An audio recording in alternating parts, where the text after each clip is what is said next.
गणेशाय नमः। श्री सरस्वत्यै नमः।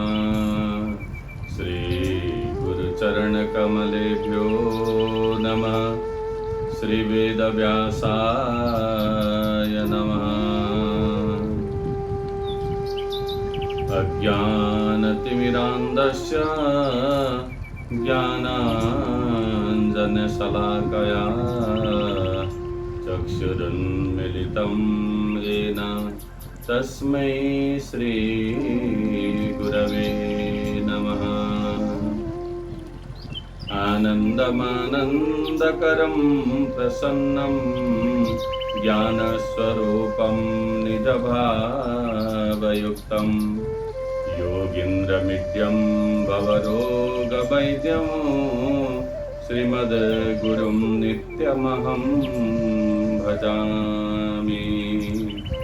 नौमि नवघनश्यामं द्विभुजं मुरलीधरं लसदपीतपटं रम्यं शराधं पुरुषोत्तमं शराधं पुरुषोत्तमम्। परम मंगलमय परात्पर अखिलेश्वर अकारण कारण करुणा वरुणालय भक्तवांछा कल्पतरो दृढ़ विनंदित पीतांबरधारी उन्हीं श्री राधा सर्वेश्वर को उन्हीं भगवान पुरुषोत्तम को प्रत्यक्ष वांग्मय प्रतिस्वरूप पुरुषोत्तम मास महात्म्य उन्हीं परब्रह्म परमात्मा भगवान श्री हरि का असीम अनुकंपा द्वारा नहीं उन्हीं परब्रह्म परमात्मा भगवान पुरुषोत्तम का असीम अनुकंपा द्वारा नहीं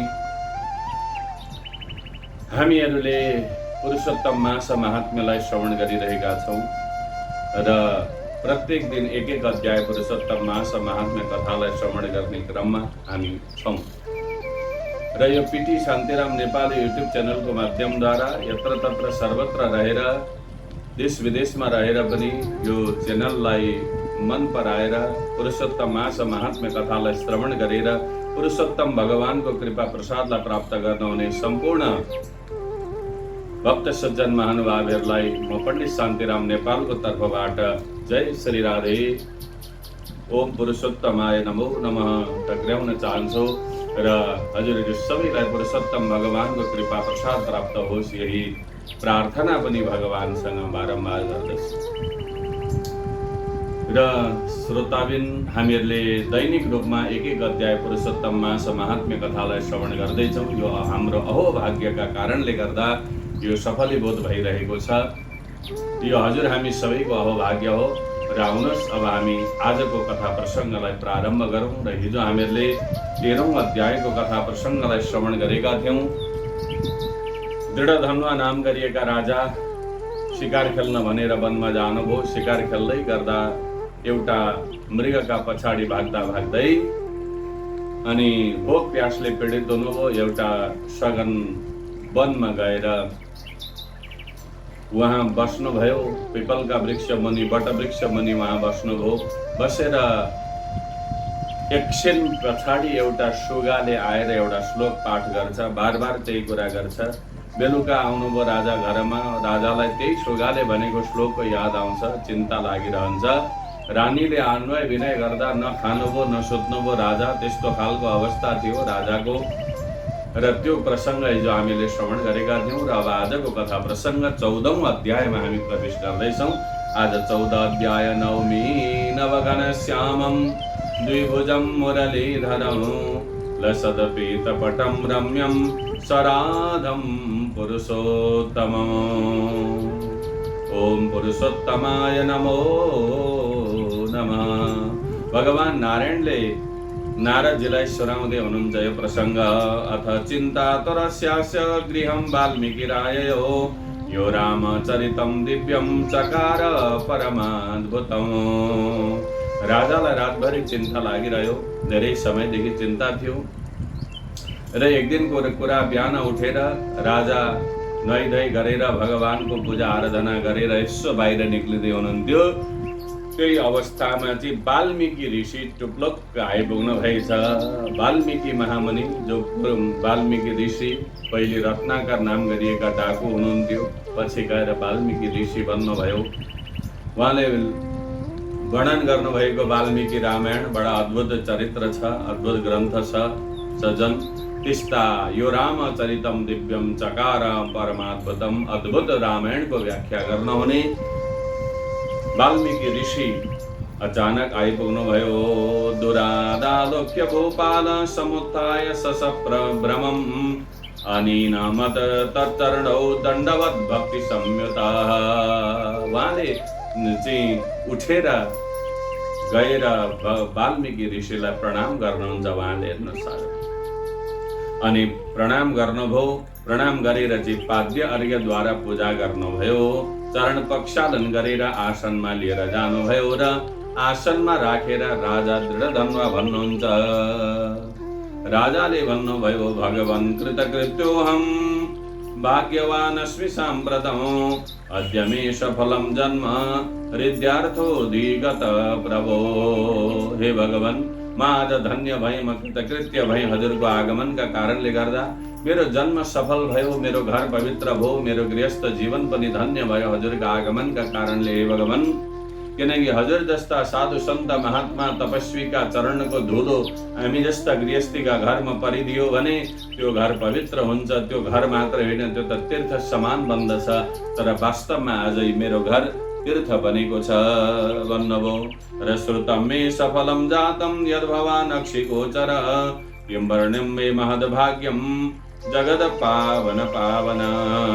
आज मेरो घर पवित्र बनाइदिन, संसारै पवित्र बनाउनु हुने यस्ता परम ऋषि मेरा घरमा आइदिनु भयो। कुन जन्मको भाग्य होला मेरो आज यो सफलीभूत भएर आएको भनेर राजाले बडा भारी रूपमा स्वागत गर्नुभयो।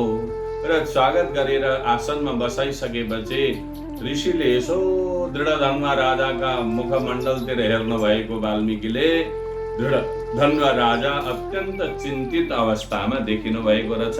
उहाँको मुखमण्डल एकदमै अँध्यारो छ। त्यो देखेर बडा अचम्म लागेछ उहाँलाई, किनकि मान्छेको अनुहार हेर्दा सबै कुरा थाहा हुन्छ सजन। जसरी हामीहरूले ऐनामा दर्पणमा हेर्दा हाम्रो प्रतिबिम्ब देख्छौँ नि, त्यसै गरी मान्छेको अनुहार हेर्दा उसको भित्रको कुरा सबै थाहा हुन्छ। उसलाई सुख छ कि दुःख छ कि भन्ने कुरा उसको अनुहार हेर्दा थाहा हुन्छ। र हामी भन्ने गर्छौँ नि, होइन तपाईँ त हाँसिरहने, बोलिरहने, डुलिरहने, सबैलाई हँसाउने व्यक्ति, आज के भयो तपाईँलाई? हेर्दा पनि अँध्यारो हुनुहुन्छ, बोल्दा पनि बोल्नुहुन्न, अनि अलि लुते पनि भइसक्नु भएको छ। कारण के हो भनेर हामी कसैले सोध्ने गर्छौँ त्यसरी, किनकि उसको अनुहारले उसको सारा वृत्तान्त बताइरहेको हुन्छ। त्यसैले वाल्मीकिले पनि सोध्नु भयो राजालाई, साधु साधु नृप श्रेष्ठ त्वय्यत दुपपद्यते चिन्ता तुर कथं राजन वद सर्वं मनोगतम। हे राजन, तपाईले मलाई स्वागत गर्नुभयो, तपाईँ धन्य हुनुहुन्छ, हजुरको जय होस्। र तपाईँ यसो हेर्दा चिन्तित जस्तो देखिनुहुन्छ नि राजन, कारण के हो? हजुरको चिन्ताको मूल कारण के हो? मलाई भन्नुहोस्। किञ्चित वक्तु स्फुर्यातेस्ति तद्वदस्व महामते। तपाईँले मलाई चिन्ताको कारण बताउनु भयो भने अवश्यमेव म केही न केही हजुरलाई उपाय गरेर चिन्ताबाट मुक्त हुने उपाय गर्नेछु भनेर ऋषिले भन्नुभयो। दृढधन्वा राजा भन्नुहुन्छ, भवदीय पदाम्भोज कृपयामि सुखं सदा परस्त्वेको महान विद्वान् सन्देहो हृदय मम। हे भगवान, म हजुरका चरणारविन्दमा प्रणाम गर्दै म भन्दछु कि हजुर विद्वान हुनुहुन्छ, हजुरले पक्कै मेरो सन्देहलाई, मेरो दुःखलाई पार लगाइदिनुहुन्छ भन्ने कुरा मलाई आशा पनि छ। त्यसैले म हजुरलाई भन्दछु, तमपाङ पुरुषल्यं वै वन्यकीर मुखोद्गतौ कदाचित् मृगया कामो गतोऽहं गहने बने। हे भगवान, म एक दिनको कुरा, हिजो अस्ति भर्खरको कुरा, म शिकार खेल्न भनेर वनमा गएको थिएँ र शिकार खेल्दै गर्दा एउटा मृगलाई बाणले लाग्यो। त्यो घायल मृग भाग्न लाग्यो। मैले पछि खेद्दै गएँ अनि म भोक प्यासले पीडित पनि भएँ, गले थाकेँ, पसिना भएँ र एउटा वटवृक्ष बरका वृक्षका मुनि गएर म बसेको थिएँ। त्यही अवस्थामा एउटा सुगा पक्षी आयो र त्यो रुखका हाँगामा बसेर सुगाले एउटा श्लोक पढ्न लाग्यो बार बार। त्यो श्लोकले मलाई चिन्ता दिइरहेको छ। बार बार त्यो श्लोक याद आउँछ, कानमा गुन्जिरहन्छ, मनमा चिन्ता बढिरहन्छ। हे भगवान, वाल्मीकि ऋषिले भन्नुभयो कस्तो श्लोक थियो त त्यो, कस्तो के श्लोक हो भन्दा त्यो सुगाले भन्यो, विद्यमाना तुलसुख मालोक्यातिव भूतले न चिन्तायसि तत्त्वं तं तत्कथं पारमिष्यति। हे राजन, तपाईले अतुल वैभव सम्पत्ति राज्य भोग भोग्दै हुनुहुन्छ, प्राप्त गर्नु भएको छ, ठिकै छ यो कुरा, तर तत्त्व ज्ञानलाई प्राप्त नगरिकन कसरी तपाईँ मोक्ष हुन सक्नुहुन्छ? है पहिला चिन्तन गर्नुहोस् है, परम तत्त्वको चिन्तन बिना मोक्ष असम्भव छ भनेर त्यसले बार बार भनिरह्यो र त्यही कुरा मेरा मनमा निरन्तर रूपमा खेलिरहेको छ। हे भगवान, इमं मे हार्द सन्देहम भवानुच्छेतुमर्हसे मम राज्य सुखम पुत्र चत्वार चारुदर्शनाः पत्नी पतिव्रता रम्या गजस्वरधपत्यया समृद्धि रतुला ब्रह्मन् केन पुण्येन मेधुना। हे भगवान, र मलाई अर्को कुराले पनि सताइरहन्छ मेरा मनमा कि यत्रो अतुल वैभव सम्पत्ति राज्य, मेरा 4 भाइ छोरा, मेरी धर्मपत्नी, मेरी छोरी, अनि यस्तो सुख आनन्द भोग मैले पाएको छु यो जन्ममा भने यो कारण के होला? यस्तो सुख पाउनुमा कुनै न कुनै कारण त होला नि त मेरा जीवनमा। जन्म जन्मान्तरको कारण हो कि यही जन्ममा त मैले त्यस्तो केही गरे जस्तो लाग्दैन हे भगवान भने त्यो पनि म जान्न चाहन्छु कि यस्तो सुख मैले भोग्नुको मुख्य कारण के हो भनेर सोध्नुभयो वाल्मीकि ऋषिलाई। र वाल्मीकि ऋषिले आँखा बन्द गर्नुभयो र सर्वप्रथम प्राणायाम गर्नुहुन्छ र प्राणायाम परो भूत्वा मुहूर्तं ध्यानमास्थितः करामलकवद विश्वं भूतं भव्यं भवचयत। अनि वाल्मीकि ऋषिले प्राणायाम गर्नुभयो र प्राणायाम गरिसकेर चाहिँ अनि ध्यानस्थ भएर बस्नुभयो, किनकि उहाँ त त्रिकालदर्शी हुनुहुन्थ्यो र आँखा बन्द गरेर चाहिँ दिव्य दृष्टिद्वारा ती राजाको भूत भविष्य वर्तमान सारा कुरा हेर्नुभयो र उहाँले सबै कुरा बताउँदै भन्नुहुन्छ, हे राजन वाल्मीकिरोवाच शृणु भूपति शार्दूल प्राग्जन्म चरितं तव पुरा जन्मनि राजेन्द्र भवान् द्रविड देशजः। हे राजन, यो तपाईले अहिले सुख पाउनुको एउटै मात्रै कारण हो, यो पूर्व जन्मको कुरा रहेछ, पूर्व जन्मका प्रसंग यहाँ जोडिएको छ राजन भनेर भन्नुभयो। र तिमी हे राजन, तपाईँ पूर्व जन्ममा चाहिँ द्रविड देशमा निवास गर्नुहुने एकजना ब्राह्मण हुनुहुन्थ्यो। द्विजकशी सुदेवाख्य ताम्रपर्णी तटे बसन्, ताम्रपर्णी नाम गरिएका नदीका किनारमा हजुर बस्ने गर्नुहुन्थ्यो र धार्मिक सत्यवादी चाहिँ यथा लाभेन तोषवान, र हजुर धार्मिक हुनुहुन्थ्यो, सत्यवादी हुनुहुन्थ्यो र सत्कर्मद्वारा जति आय स्रोत हुन्छ त्यसैमा सन्तुष्ट रहनुहुन्थ्यो। हजुर त्यस्तो हुनुहुन्थ्यो र आज हामी सन्तुष्ट छैनौँ, त्यसै कारणले हामी दुःखी छौँ। सजग हिजो हामीसँग बस्ने घर थिएन, झुपडी थियो, आज घर भयो, यसो टिनको छानो लगाएर बस्न लाग्यौँ भने अलि ठुलो एक तले पक्की घर बनाउन पाए हुन्थ्यो भन्ने हामीलाई आशा हुन्छ।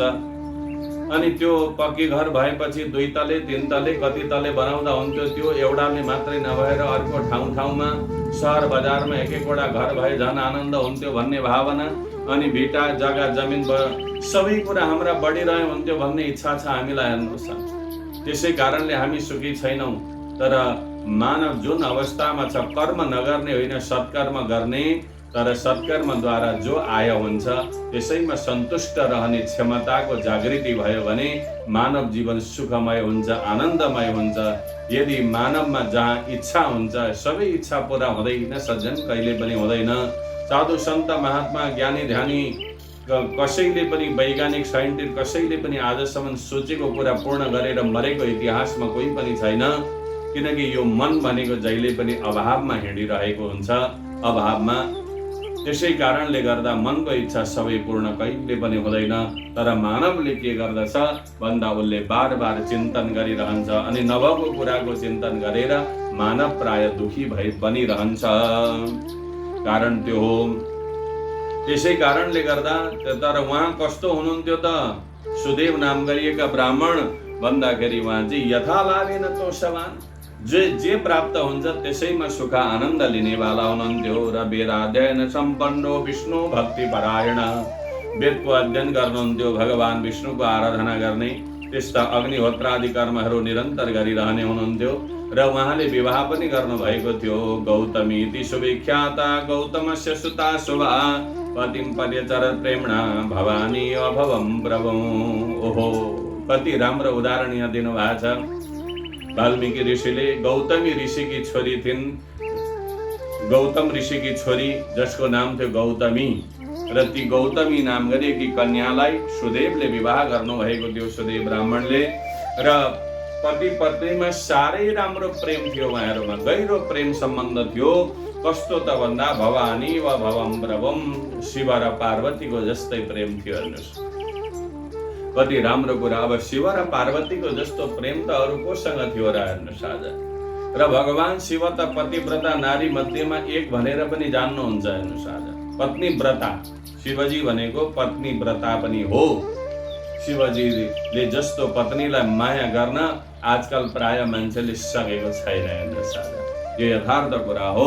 त्यसै कारणले गर्दा भगवान साम्ब सदा शिवको जस्तो चाहिँ पति र पत्नीमा, शिव र पार्वतीमा जस्तो प्रेम यदि गृहस्थ जीवनमा भयो भने मात्रै गृहस्थ जीवन सुखमय रहन सक्छ। तर आजकल त विवाह गरेको छ, विवाह भएको छ एउटासँग, प्रेम सम्बन्ध अर्कोसँग, अनि मानवको गृहस्थ जीवन छताछुल्ल भएको देखिन्छ, दुखै दुःख भएको देखिन्छ। कष्टै कष्ट, पति पत्नी एउटै घरमा एउटै कोठामा बस्छन् तर मन मिल्दैन, विचार मिल्दैन, भावना मिल्दैन, अनि मर्यादा रहँदैन। जहाँ मर्यादा छैन नि, पत्नीले आफ्ना मर्यादामा, पतिले आफ्ना मर्यादामा जब रहँदैन तब सम्बन्ध कहिले पनि मिठो हुँदैन। सज्जन, एउटा मर्यादाले नै सम्बन्धलाई मिठो बनाउने गर्दछ। र आज मर्यादा शून्य मानव भएका कारणले गर्दा गृहस्थको सुख वास्तवमा मानवले प्राप्त गरिरहेको अवस्था छैन। यो यथार्थ कुरा हो।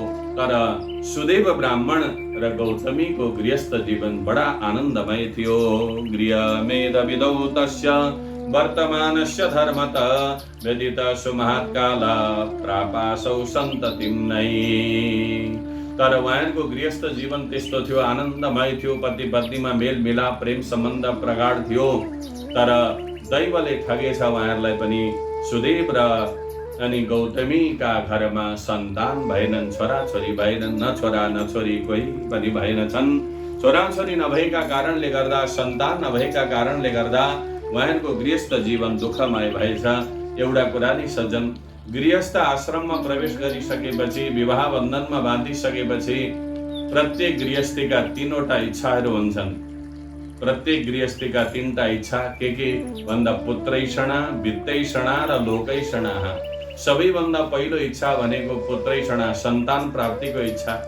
अनि सन्तान भएपछि सम्पत्तिको इच्छा, अनि सम्पत्ति भएपछि लोकैषणा। लोकैषणा भनेको मेरो संसारमा यश फैलियोस्, कीर्ति फैलियोस्, नाम रहोस्, सबैले मेरो नाम, मेरा परिवारको नाम लिउन्, राम्रो कर्म गर्ने व्यक्ति हुन् भनेर नाम लिइदिउन् भन्ने, यश कीर्ति फैलियोस् भन्ने इच्छा प्रत्येक गृहस्थीका मनमा हुन्छन्। यी तीनटा इच्छाहरू गृहस्थीका प्रबल इच्छा हुन्। र ती इच्छा मध्येमा पहिलो इच्छा हो सन्तान प्राप्तिको इच्छा। यो सन्तान भएनछन्। त्यसै कारणले एक दिन त ती ब्राह्मण अत्यन्त दुःखी हुनुभएछ। ऐ सुन्दरी संसारे सुखम नास्ति सुतात् परम लोकान्तरम सुखम पुण्यम तपोदान समुद्भवम। हे सुन्दरी, हे देवी, गृहस्थ आश्रममा प्रवेश गरेपछि सन्तान भइदिएनन् भने त्यो गृहस्थ जीवन दुःखमय हुँदो रहेछ देवी। त्यसैले मेरा त सन्तान भएनन्, छोरा भएदेखि, छोरी भएदेखि, घरमा छोरो भएदेखि बिहान उठेर पुत्रलाई उठाएर वेद पढ्न लगाइन्थ्यो होला, शास्त्रको अध्ययन गर्न लगाइन्थ्यो होला, उठेर पिताजी माताजी भनेर प्रणाम गर्थ्यो होला, अनि सानो हुँदा रुन्थ्यो, कराउँथ्यो, चिच्याउँथ्यो। यो घरै कति आनन्दमय स्वर्गमय हुन्थ्यो होला। किनकि जुन घरमा छोराछोरीको चित्कार आवाज गुन्जिएन भने, जुन गृहस्थीका घरमा छोराछोरीले झगडा गरेनन् भने, त्यो रोएको आवाज गुन्जिएन भने, अनि अर्को कुरा दुई चारवटा गिलास सिसाका गिलास फुटाएनन् भने, झर्के थाल बटुका फुटाएनन् भने छोराछोरीले, अनि घरका भित्ताहरू रङ्ग्याएनन् भने छोराछोरीले, त्यो गृहस्थ जीवनमा सुख आनन्द कहाँ छ र सज्जन? हेर्नुहोस्, गृहस्थको सुख भनेकै त्यही हो। छोराछोरीको तोतली बाणी गरेको चकचक देख्दा जो आनन्द हुन्छ त्यो आनन्द भनेको अन्त कहीँ पनि पाइँदैन।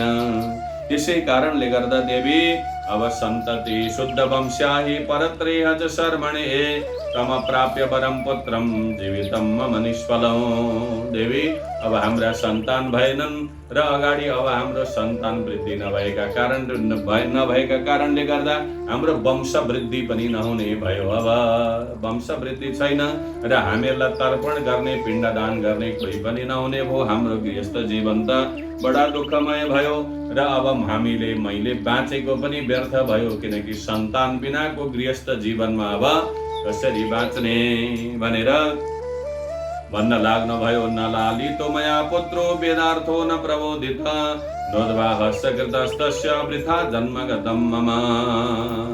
न छोरा छोरीलाई पालन पोषण गर्न सक्यौँ हामीले, न छोरालाई बिहान उठाएर वेदाध्ययन गर्न पठाउन सक्यौँ हामीले, न पढ्न सक्यौँ पढाउन सक्यौँ, केही पनि भएन। वास्तवमा हाम्रो जीवन दुःखमय भयो। न छोराको बिहे गरेर घरमा बुहारी ल्याएर नाति नातिना टन्न मन्न खेलाएर त्यो गृहस्थ जीवनको सुख हामीले भोग्न सक्यौँ न देवी, किनकि हाम्रा सन्तान भएनन्। हेर कति अँध्यारो छ हाम्रो यो घर भनेर बिचरा सुदेव ब्राह्मण आफ्नी पत्नीका काँधमा शिर राखेर रुन लाग्नु भयो। सज्जन, त्यति साह्रो पीडा भएछ। सन्तान नभएको पीडा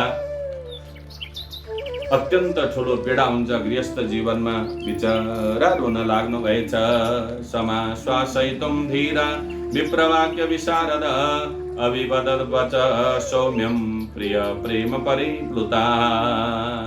पतिका आँखामा आँसु र पतिका मनको कुरा बुझेर ती गौतमीले भन्न लाग्नु भयो पतिलाई, हे पतिदेव आँसु पुस्नुहोस् हजुरले, यसरी रुनु हुँदैन, धैर्य गर्नुहोस्, मनलाई नदुखाउनुहोस्, शान्त रहनुहोस् हजुर भनेर आफ्ना हातले रुँदै गरेका पतिलाई आँसु पुसिदिएर गौतमीले भन्नुहुन्छ, मामा प्राणेश्वर बुहि तुच्छ वाक्यानि साम्प्रतम् भवद्विदा महाभाग नैवं मुह्यन्ति सूरयः। हे भगवान, यसरी तपाईँ कहाँ मोहित हुनु भएको? संसारमा संसारिक मायाले यसरी बगाएर तपाईँलाई लान्छ भन्ने कुरा मैले बुझेकी थिइनँ। हजुर विद्वान हुनुहुन्छ, सदाचारी हुनुहुन्छ, हजुरले यस्तो कर्म नगर्नुहोस्। हे प्राणेश्वर, तपाईँ यस्तो तुच्छ वाक्य किन बोल्दै हुनुहुन्छ? आज सत्य धर्म परोषि त्वं जिता स्वर्ग त्वया विभो कथं पुत्रै सुखावाप्तिर्ज्ञानिनस्तव सुब्रत। तपाईँ जस्तो ज्ञानी व्यक्तिले पनि यस्तो कुरा गर्ने हो? धैर्य धारण गर्नुहोस् हजुरले। हजुर सत्यप्रति हुनुहुन्छ, सत्य धर्म परायण हुनुहुन्छ, अनि हजुरले स्वर्ग अवश्यमेव प्राप्त गर्नुहुन्छ, किनकि हजुर ज्ञानी हुनुहुन्छ। र सन्तानले सुखै होला भन्न कसरी सकिन्छ र? हेर्नुहोस् है, गौतमीले सम्झाउन लाग्नुभयो। चित्रकेतुपुरा ब्रह्मन् पुत्र शोकेन तापित स नारदेनाङ्गिरसा वेत्य सन्तारितो अभवत्। चित्रकेतु राजाका धेरैवटी पत्नी थिए। बल्ल बल्ल एउटी पत्नी कृतद्युतिद्वारा एउटा छोरो भयो, त्यही पनि सौताले विष खुवाएर मारिदिए। उहाँको जीवन पनि दुःखमय भयो, पुत्र शोकमै जीवन बित्यो उहाँको। अनि अङ्गिरा ऋषिले नारद ऋषिले सम्झाएर उहाँ पार तरेर जानुभयो।